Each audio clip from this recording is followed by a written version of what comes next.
Press the bell icon on the YouTube app and never miss another update. Video में हम जानते हैं कि वोल्टेज फ्लक्चुएशन के कारण और शॉर्ट सर्किट के कारण जो आग लगती है उससे बचने के लिए हम क्या यूज कर सकते हैं और क्या टेक्निक हम यूज कर सकते हैं। और अगर हम देखते हैं कि नॉर्मली पेपर में जो न्यूज आती है, बहुत टाइम न्यूज देखते हैं कि वोल्टेज फ्लक्चुएशन, हाई वोल्टेज हो या लो वोल्टेज हो, उसके कारण बहुत सारे इक्विपमेंट ये डैमेज होते हैं। अपने घर के जो टीवीज है, वॉशिंग मशीन है, बहुत सारी कॉस्टली जो इक्विपमेंट है वो वोल्टेज फ्लक्चुएशन के कारण डैमेज होते हैं। अगर हम इंडस्ट्रीज में देखते हैं तो बहुत सारी जो मशीनरीज है वो डैमेज होने का मेन जो रीजन है वो वोल्टेज फ्लक्चुएशन। तो इसके बचने के लिए हम क्या कर सकते हैं? तो इसके लिए दो उपाय है। एक जो है कि हम पावर गार्ड यूज कर सकते हैं या सर्वो स्टेबलाइजर यूज कर सकते हैं। अगर हम एक सर्वे किया गया था, वो सर्वे में ऐसा एनालिसिस हो गया है कि 40% of the fire is due to the short circuit. जितनी भी आग लगती है उससे 40% जो आग लगती है वो शॉर्ट सर्किट के कारण लगती है।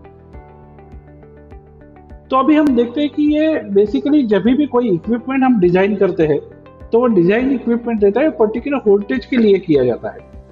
अगर हम देखते हैं कि घर में टीवी है या फ्रिज है तो उसका बेसिकली जो ऑपरेशन वोल्टेज है वो 230 वोल्ट सिंगल फेज है। अगर कोई 3 फेज इक्विपमेंट देखते हैं, जैसे पानी का मोटर है या कोई है, तो उसका जो ऑपरेटिंग वोल्टेज रहता है वो 3 फेज 415 वोल्ट रहता है। लेकिन कोई भी इक्विपमेंट जब डिजाइन होता है तो उसका एक रेंज रहता है, टॉलरेंस रेंज रहता है कि उसमें वो रेंज में वो इक्विपमेंट सही ढंग से काम करता है। जब भी हम बोलते हैं कि नॉर्मली अपने घर के जो सभी इंस्ट्रूमेंट्स है वो 170 और 260 वोल्टेज के बीच में प्रॉपर चलते हैं।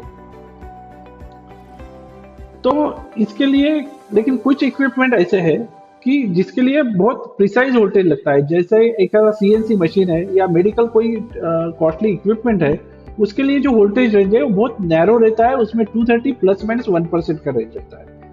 तो पहला जो सेक्शन है उसके लिए हम पावर गार्ड यूज कर सकते हैं। यहाँ पे हाई वोल्टेज और लो वोल्टेज में हम प्रोटेक्शन उसको दे सकते हैं।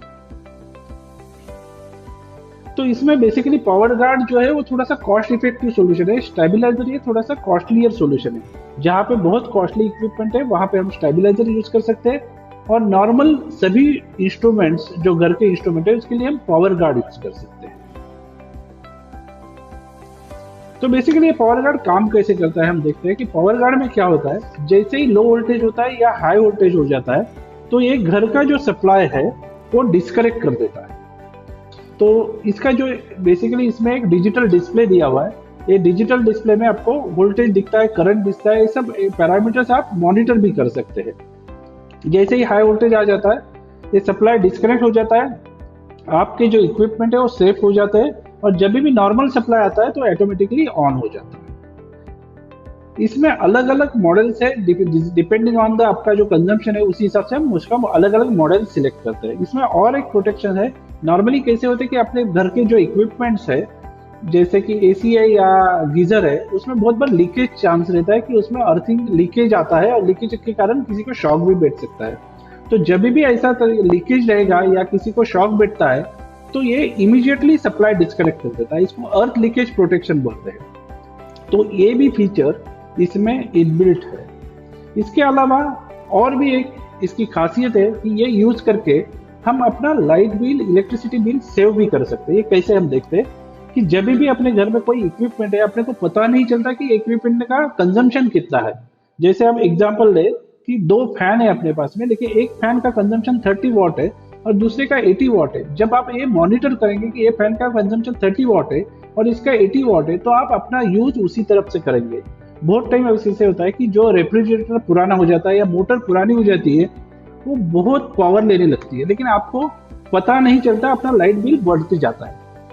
तो इस केस में आपके डिस्प्ले पे ये दिखाता है कि ये कितना कंज्यूम करता है, ये इक्विपमेंट कितना कंज्यूम करता है। आप मॉनिटर कर सकते हैं और उसी हिसाब से अपना यूज कंट्रोल कर सकता है या आप इक्विपमेंट चेंज कर सकते हैं। उसका और एक है दूसरा कि अगर ये हम घर में दर्शनी भाग में जहाँ पे हम बैठते हैं वहां पे अगर ये इक्विपमेंट लगाया तो आप कंटिन्यूसली इसको मॉनिटर कर सकते हैं कि अपना कंजम्पशन कितना है। बहुत टाइम क्या होता है कि हम हॉल में बैठे रहते हैं लेकिन बेडरूम का एसी चालू रहता है अपने को पता ही नहीं चलता कि एसी चालू है। लेकिन आप अगर हॉल में बैठे बैठे सामने देखेंगे कि नहीं यार मेरा 8000 वाट कंजम्पशन हो रहा है, तो कुछ तो अंदर चालू है, तो हम जाके उसको बंद कर सकते हैं। तो इसी तरह से हम ये इक्विपमेंट यूज करके हम अपना यूजेज कंट्रोल कर सकते हैं, अपना इलेक्ट्रिसिटी बिल कम कर सकते हैं। तो इस पावर गार्ड का हम अभी डेमो देखेंगे। तो इसमें जो जो अलग अलग मॉडल्स है, सिंगल फेज मॉडल्स है, 3 फेज मॉडल्स है, depending on the current there are various ranges.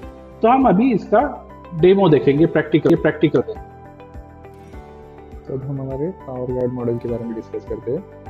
ये हमारे 2 वर्जन से पावर गार्ड में, ये है फर्स्ट जो सिंगल फेज पावर गार्ड है, और ये हमारा 3 फेज मॉडल पावर गार्ड है।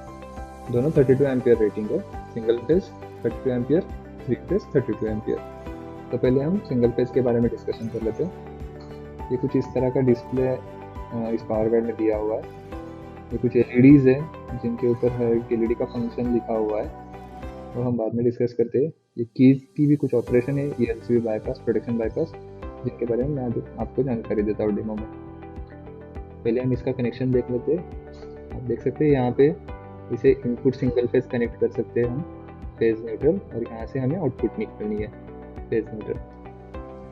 यहाँ पे इसे प्रोटेक्शन के लिए एक MCB भी प्रोवाइड किया हुआ है जो ओवर करंट पे ट्रिप हो जाएगा। हमारा कनेक्शन हो चुका है। एक बार हम चेक करते हैं कनेक्शन किस तरह से किया हुआ है। यहाँ पे हमने मेंस इनपुट कनेक्ट किया हुआ है, और यहाँ से हमने आउटपुट कनेक्ट किया हुआ है। हमें इस पावर गार्ड को चेक करने के लिए वेरिएबल AC की ज़रूरत पड़ेगी। हमने इस पावर सोर्स के थ्रू वेरिएबल AC कनेक्ट किया। यहाँ पे हमने मल्टीमीटर कनेक्ट किया जिससे हमें AC की रीडिंग्स मिलेगी, और यहाँ पे कुछ लोड बैंक है जिसके थ्रू हम पावर गार्ड को लोड दे पाएंगे। बेसिकली पावर गार्ड हम इसलिए यूज़ करते हैं क्योंकि अगर इनपुट साइड में MSCB हो या ग्रिड सप्लाई आपका जो भी हो, वहाँ पे इनपुट साइड में कभी फ्लक्चुएशंस होते हैं, कभी वोल्टेज कम आती है, कभी वोल्टेज ज़्यादा आती है। तो उससे हमारे अप्लायंसेस और जो हमारे घर के इक्विपमेंट्स है वो प्रोटेक्ट रह सके। अगर 280 वोल्ट हमारा इनपुट आ जाता है MSCB से या फिर ग्रिड सप्लाई से, तो चांसेस है कि हमारे घर के जो इक्विपमेंट्स है वो डैमेज हो सकते हैं, या फिर वो इनपुट बिलो 130 भी चला जाता है तो भी हमारे घर के इक्विपमेंट्स डैमेज हो सकते हैं। तो ये पावर गार्ड बेसिकली क्या करता है, इसकी ऑपरेशन एक ऑपरेटिंग रेंज हमने प्रोवाइड की है, इनपुट वोल्टेज के ऊपर डिपेंड है। 150 वोल्ट मिनिमम इसकी वोल्टेज लेवल है, और 280 वोल्ट इसकी हायर वोल्टेज लेवल है। तो 150 वोल्ट से लेके 280 वोल्ट तक ये आपका पावर सप्लाई कंटिन्यू रखता है। जैसे ही 280 वोल्ट को इनपुट वोल्टेज क्रॉस हो जाती है तो ये आउटपुट सप्लाई ट्रिप कर देता है, या फिर 150 वोल्ट से इनपुट वोल्टेज कम आ जाती है तो ये पावर सप्लाई कट कर देता है। तो हम चेक करते हैं कि ये कैसे वर्क होता है। तो अब हम इस पावर गार्ड को सप्लाई देके चेक करते हैं। आप देख सकते हैं मल्टीमीटर पे हम इनपुट बढ़ा रहे हैं। वेरिएबल AC के थ्रू इनपुट जैसे ही बढ़ता जाएगा तो हमारा पावर गार्ड ऑन हो जाएगा। ये टाइम डिले हमने प्रोवाइड किया हुआ है। अभी हम देख सकते हैं हमने इनपुट वोल्टेज 140 वोल्ट प्रोवाइड किया हुआ है। हमारा पावर गार्ड का जो ऑपरेटिंग रेंज है वो 150 वोल्ट से आगे है, तो इसलिए हमारे पावर गार्ड ने अभी इनपुट लो सेंस करके ट्रिप कर दिया है। यहाँ पे आप देख सकते हैं फॉल्ट लो, और ये फॉल्ट का मैसेज डिस्प्ले हो रहा है। अब हम थोड़ा सा इनपुट वोल्टेज बढ़ाते हैं। 160 वोल्ट के ऊपर जाते ही हमारा पावर गार्ड अपने आप ऑन हो जाएगा।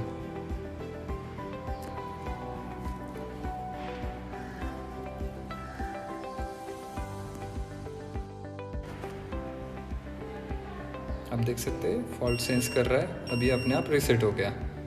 हमारा वोल्टेज जैसे ही स्टेबल हो गया तो ये अपने आप रीसेट हो गया। ये टाइम डिले हमने इंटेंशनली प्रोवाइड किया हुआ है, जिसके कारण अगर MSCB से अचानक सडनली भी कोई वोल्टेज राइज हो जाए तो हमारा पावर गार्ड इंस्टेंटली ऑन ना हो, वो थोड़ा टाइम ले और फिर ऑन हो जाए, जिसकी वजह से अगर कोई स्पाइक भी आती हो तो भी वो प्रोटेक्ट हो जाए। आप देख सकते हैं जैसे ही इनपुट वोल्टेज 165 हो गया तो इसका फॉल्ट चला गया और ये ऑन हो चुका है। तो अब हम इसके बाकी के फंक्शंस चेक कर लेते हैं। तो इसके LEDs के बारे में हम डिस्कस करते हैं। यहाँ पे ये आउटपुट हाई का LED दिया हुआ है, ये आउटपुट लो का LED दिया हुआ है। ये ELCB का मतलब है अर्थ लीकेज सर्किट ब्रेकर। अगर घर में किसी पुअर वायरिंग की वजह से या फिर कहीं पे अर्थ लीकेज होने के कारण या फिर कहीं पे शॉक लगने के चांसेस हो, तो उस कंडीशंस में हमारा पावर गार्ड सेंस करता है कि घर में कहीं तो अर्थ लीकेज हो रहा है, तो ये अपने आप ट्रिप कर देता है, जिसके कारण शॉक लगने के चांसेस 0 हो जाते हैं। नेक्स्ट है LED इनपुट वोल्टेज। ये शो करता है कि इनपुट वोल्टेज हमारा कितना है। ये LED इनपुट करंट, हम जैसे ही हमारे पावर कार्ड पे लोड बैंक के थ्रू लोड देंगे तो यहाँ पे इनपुट करंट दिखेगा। उससे हमें ये भी पता चल जाता है कि हमारे घर में कौन सा इक्विपमेंट कितना वोल्टेज कंज्यूम कर रहा है, तो हमें कौन सा इक्विपमेंट ज़्यादा यूज़ करना है, कौन सा इक्विपमेंट हमें ज़्यादा अवॉइड करना है, तो इससे हमारी बिलिंग भी कम हो जाती है। नेक्स्ट हमारा LED है ओवरलोड का LED। ये भी एक प्रोटेक्शन ही है। जैसे ही ओवर करंट हो जाएगा पावर कार्ड के थ्रू, 32 एम्पेयर का पावर कार्ड है, अगर 32 एम्पेयर से ओवर करंट हो जाएगा तो ये ओवरलोड से ट्रिप हो जाएगा। नेक्स्ट ये हमारा प्रोटेक्शन है प्रोटेक्शन बाईपास। अब ये दो जो मोड दिया है वो है, ये हमने बाईपास मोड दिया है। अगर मान लो किसी को पावर कार्ड को बाईपास करना है, हम रेकमेंड तो करते नहीं है, लेकिन अगर किसी को करना ही है पावर कार्ड बाईपास, तो ये जो 2 कीज़ है, इन 2 कीज़ का यूज़ करके वो पावर कार्ड को बाईपास कर सकता है। एक जो की है वो हाई लो जो कट ऑफ है हमारा, मतलब 150 वोल्ट से लेकर 280 वोल्ट तक हमारी जो ऑपरेटिंग रेंज है, उस रेंज को बाईपास करने के लिए ये की यूज़ करते हैं। और दूसरी जो की है ये ELCB बाईपास करने के लिए। अगर किसी को घर में ELCB बाईपास करना है तो वो इस की का यूज़ करके बाईपास कर सकता है। ये जो लास्ट वाली की है ये सेटिंग की है, हमारी जो इनपुट रेंज है वो चेंज करने के लिए, करंट कैपेसिटी है वो चेंज करने के लिए ये सेटिंग की यूज़ करते हैं। तो हम हमारे पावर कार्ड पे लोड बढ़ा के एक बार चेक करते हैं कि यहाँ पे करंट कैसे शो होता है और वोल्टेज कैसे शो होती है। तो ये कुछ लोड बैंक के 200 वाट के बल्ब हमने कनेक्ट किए, हम एक एक बढ़ा के देखते हैं। हमने अभी 2 बल्ब कनेक्ट किए हुए हैं। यहाँ पे आप देख सकते हैं 1.5 एम्पियर करंट शो कर रहा था। एक बार फिर से चेक करते हैं। इनपुट वोल्टेज हमारी 210 वोल्ट है, हमारा करंट 1 एम्पियर है और ये हमारा वोल्टेज दिख रहा है।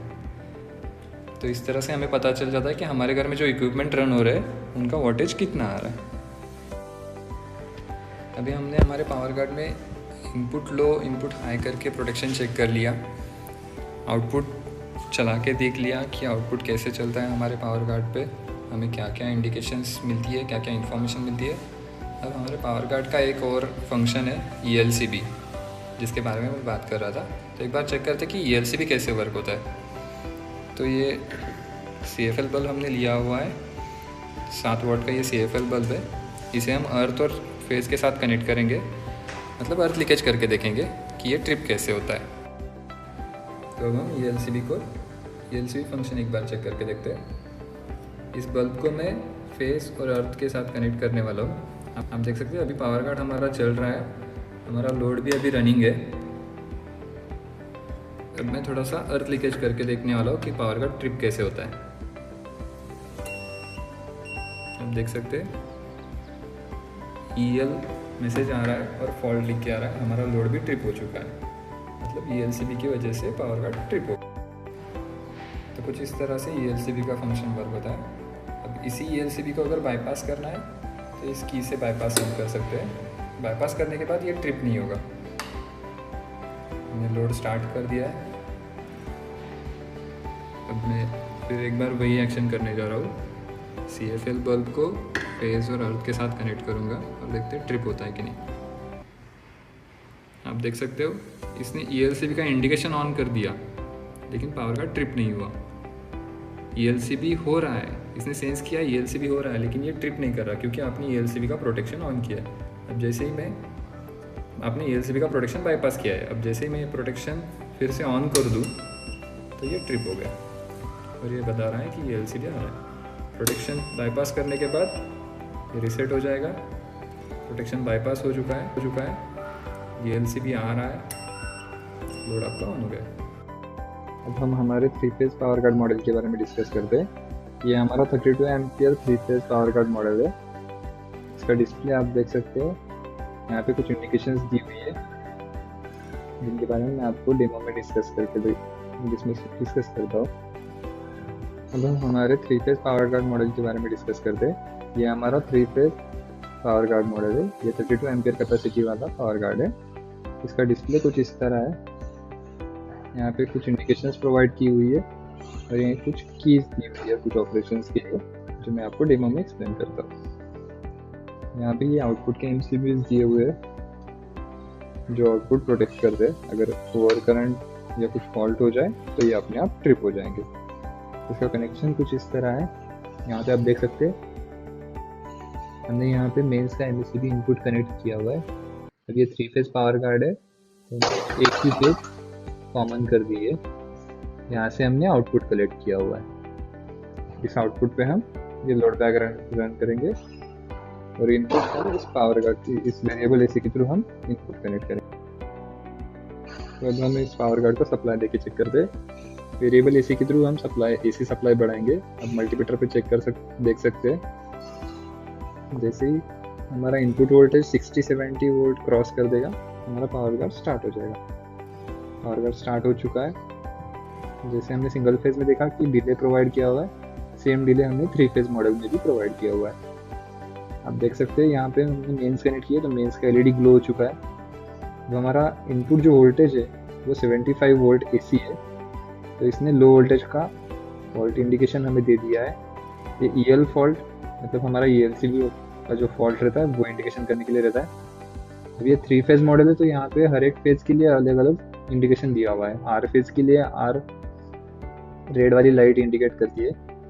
अब ये इसको हमने कॉमन इनपुट प्रोवाइड किया है, सिंगल फेज लूप करके 3 फेज दिया हुआ है तो तीनों वोल्टेज हमें सेम ही दिखाएंगी। R फेज देख सकते हो, Y फेज और ये ब्लू फेज, तीनों में हमें 74 वोल्टेज रीडिंग आ रही है। अब ये लो वोल्टेज की वजह से ट्रिप हो चुका है। हम चेक करते हैं एक बार सप्लाई बढ़ा के कि अपने आप रिसेट होता है कि नहीं। इसकी भी जो इनपुट वोल्टेज रेंज है वो हमने 150 वोल्ट से लेके 280 वोल्ट सेट की हुई है। तो ये जैसे ही 150 वोल्ट से आगे चला जाएगा ये अपने आप खुद को रिसेट कर लेगा। आप देख सकते हैं फॉल्ट चला गया, इसने चेक कर लिया, इनपुट वोल्टेज अपने आप बढ़ चुका है। जैसे ही इनपुट वोल्टेज 180 वोल्ट स्टेबल हो गया फॉल्ट चला गया और ये रिसेट हो गया। R फेज शो कर रहा है, Y फेज शो कर रहा है इनपुट वोल्टेज और B फेज भी इनपुट वोल्टेज शो कर रहा है। अब हम इस पे कुछ लोड रन करके देखते हैं। ये लोड बैंक है हमारी। अब हम इस पे लोड रन करते हैं। अब देख सकते हैं मैं भी लोड ऑन करने का ट्राई कर रहा हूँ लेकिन लोड ऑन नहीं हो रहा है क्योंकि हमारे जो MCBs है वो भी ऑफ है। तो हमें MCB ऑन करने पड़ेंगे। MCB ऑन करते ही हमारा लोड ऑन हो गया तो MCB भी प्रोटेक्शन में आते हैं। अभी मैंने R फेज पे सिर्फ R फेज पे आउटपुट कनेक्ट किया हुआ है तो इसकी वजह से हमारा जो लोड करंट दिखेगा वो सिर्फ R फेज पे दिखेगा। आप देख सकते हो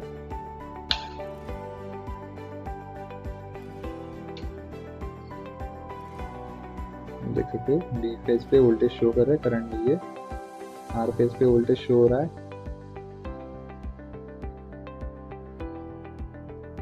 Y फेज पे वोल्टेज शो हो रहा है, B फेज पे भी वोल्टेज शो हो रहा है।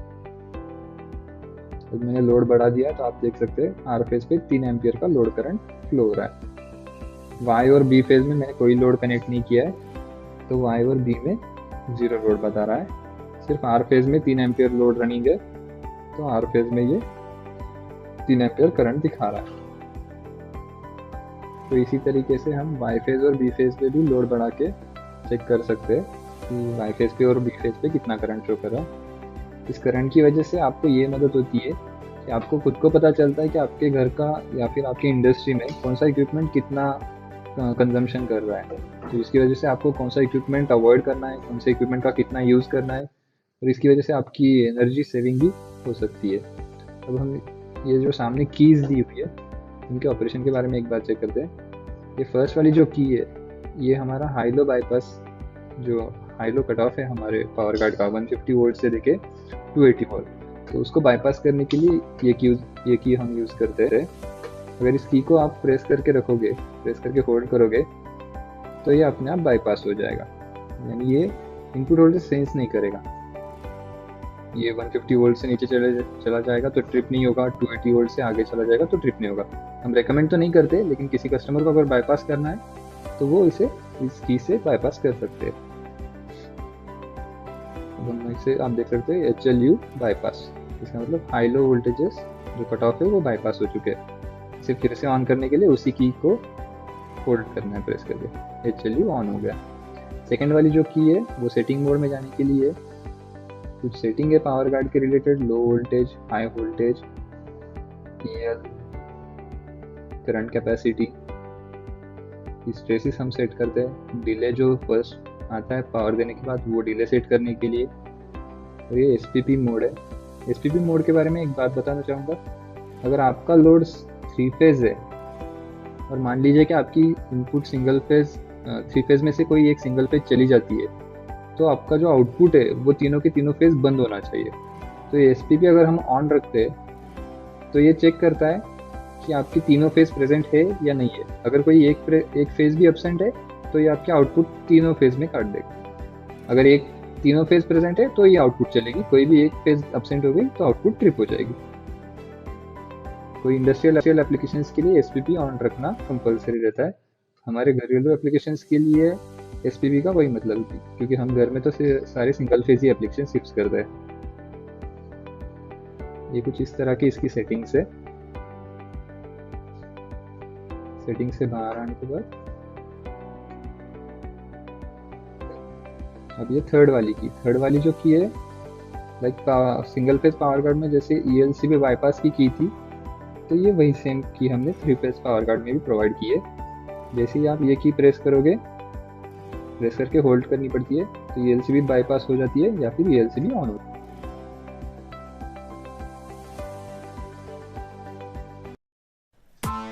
Press the bell icon on the YouTube app and never miss another update.